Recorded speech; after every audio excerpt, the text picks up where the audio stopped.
For today's video mga kapares, natakam na naman tayo sa napanood natin nagluto na napaka-creamy at napaka-saucy na pork chop. Kaya ito, nakabili tayo ng 5 piraso at ang gagawin natin dito ay maglalagay tayo ng paprika at lalagyan rin natin yan ng garlic powder, pati na rin ang pamintang wasak at meron konting asin, kayo na pong bahala. At pagkatapos ay hahalu-haluin lang natin yan na maigi at siguraduhin nating malagyan natin lahat.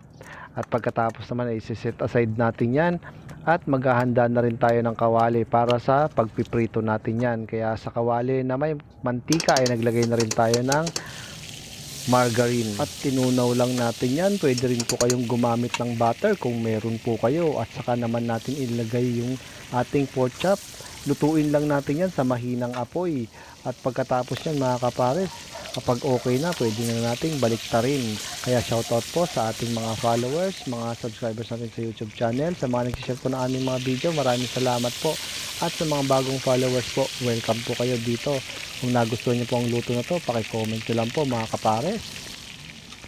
At matapos na rin nating lahat na maiprito yung mga pork chop na yan, ay simulan na rin natin ang pagluluto nito ng sauce. At ito na nga, dito ko na rin ginisa yung bawang sa panagmantikaan natin, at pagkatapos na halu-haluin lang natin yan hanggang lumabas yung kanyang aroma, at nilagay ko na rin yung ating mushroom at ginisa ko lang yan ng maigi. At pagkatapos naman nagdagdag na tayo ng tubig at naglagay rin tayo ng kalahating chicken cubes at pinakuloon ko lang yan. At pagkatapos saka ko na rin nilagay yung ating all-purpose cream. Ayan, lagay natin yan pampasarap.